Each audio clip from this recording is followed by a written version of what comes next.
रामकृष्ण हरी मित्रांनो, आज आपण बनवणार आहोत फोडणीची डाळ। तर आपण फोडणीची डाळ आता सगळ्यात पहिले आपण गॅस चालू करून घेऊया। गॅस चालू केलेला आहे। याच्यात थोडंसं ना आपण तेल टाकूया। आता तेल आपण गरम करून घेऊया।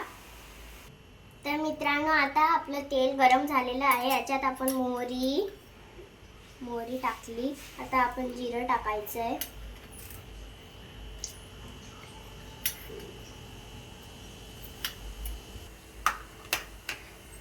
तर फ्रेंड्स, आता आपण कढीपत्ता टाकूया।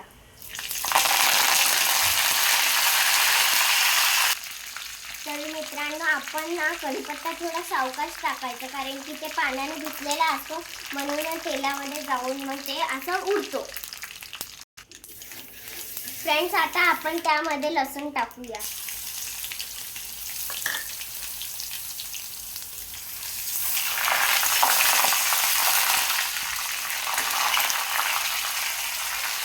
तर फ्रेंड्स, आता लसूण लालसर होत आला आहे। त्यामध्ये आता आपण कट केलेला लगेच मिरच्या टाकूया।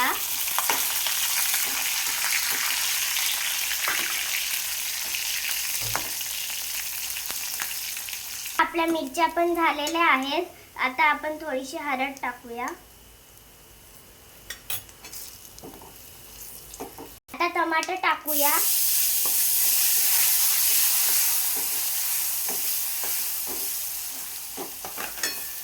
आपल्याला टमाट्याला मऊसूर होऊ द्यायचंय आणि गरम, तर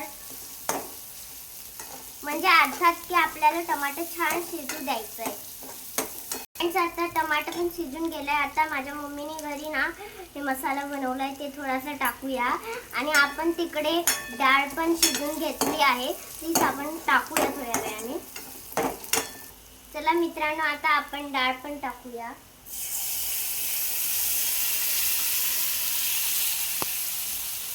आपण चांगला मिक्स करून घेऊया।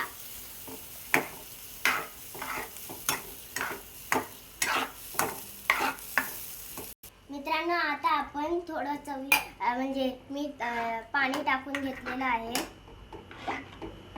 मित्रांनो, आपण आता आवश्यकतेनुसार पाणी टाकून घेतलेलं आहे। चवीनुसार आता आपण मीठ टाकूया।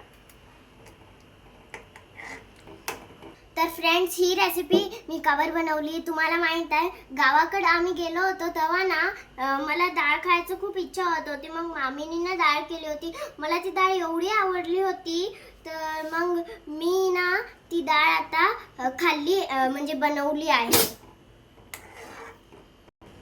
फ्रेंड्स, आता मी ही जी डाळ बनवली आहे ती तुम्ही एकदा तरी बनवून सगळ्यांना खाऊ घाला, आजी आजोबांना, स्पेशल तर आपल्या पप्पांना।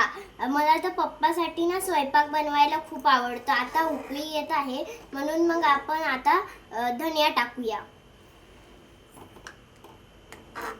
तर फ्रेंड्स, आता आपली डाळ रेडी झाली आहे। आणि तुम्ही ना आता पप्पाला नक्कीच ही डाळ खाऊ घाला बनवून। तर तुम्हाला माहिती आहे, अगर तुम्हाला माझी डाळ रेसिपी आवडली असेल तर लाईक आणि सबस्क्राईब नक्की करा। Bye, thank you.